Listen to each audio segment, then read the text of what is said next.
Aloha, good morning. It is day 20 of the Eat Local Maui Challenge with Project Locavore, where we're really highlighting all of the incredible abundance of foods that are grown, raised, farmed, hunted, fished, foraged here.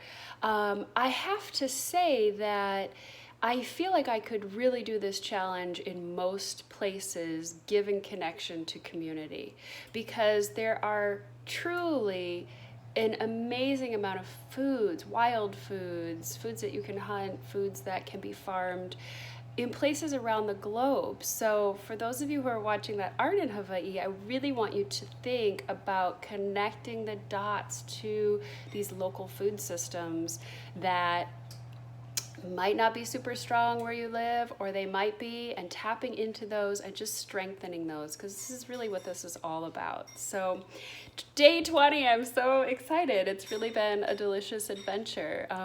This morning I went down in my garden and I had my very first sow thistle, Sonchus oleraceus wild greens, along with wild amaranth. I had a couple different species of wild amaranth popping up in the garden with some giant leaves. Some of them really had giant leaves. It's so fun. So this is a great day in Sunny's world when half the bowl is full of cooked wild greens, along with some pan-fried taro and eggs, salt and pepper, and some of the coveted bacon. I also right now have some tea going that is smelling up the whole house. It just smells so delicious. We still are in kiawe season. I'm not joking when I say millions of pounds of kiawe beans drop to the ground each year here in Hawaii. It's truly an abundant, nutritious wild food that is available for anyone who is willing to learn how, and then take the time to process and learn how to store it properly, etc. So I have some kiawe beans in this pot, along with some burdock root that I grew, and ginger from the garden, and there's some cinnamon bark.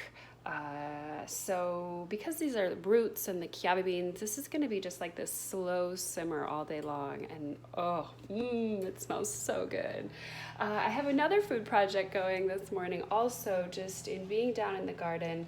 I've got a lot of Bele, edible hibiscus greens, and when I first started growing this about 10 years ago, I just really, I was kind of always like, oh yeah, that, and didn't really eat very much of it.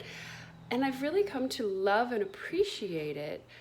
It grows so easily without very much water. Of course, it grows in the wet, windward sides of the islands, but it also can grow in very dry climates. And this is something that, as we, really shift into more prolonged periods of drought, these kinds of plants are going to be more and more coveted. So absolutely, delicious, easy to grow green. And I've been craving, my replacement for chips. I'm missing my chips. So I'm making some, you think of like kale chips. I'm just making a similar type of snack food using the Bele, or edible hibiscus greens. They have, the plant has many other names, of course, as well.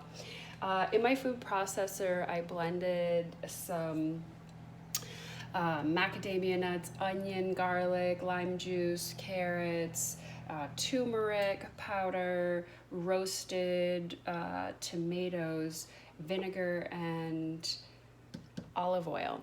And then I just slathered it all over the leaves, and I'm baking them at 300 degrees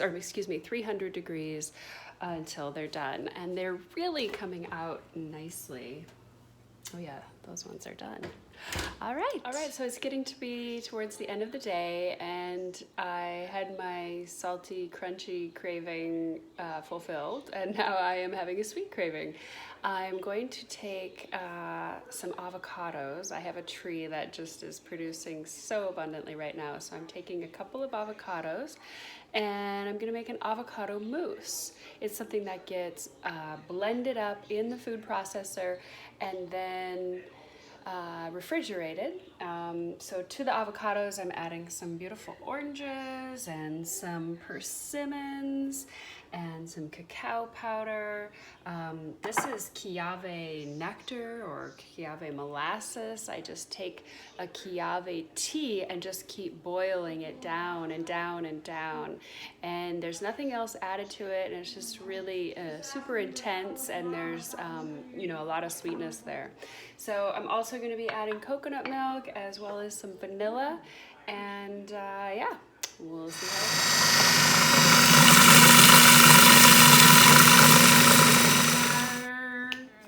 Seems to be a hit with Mom and Grandma.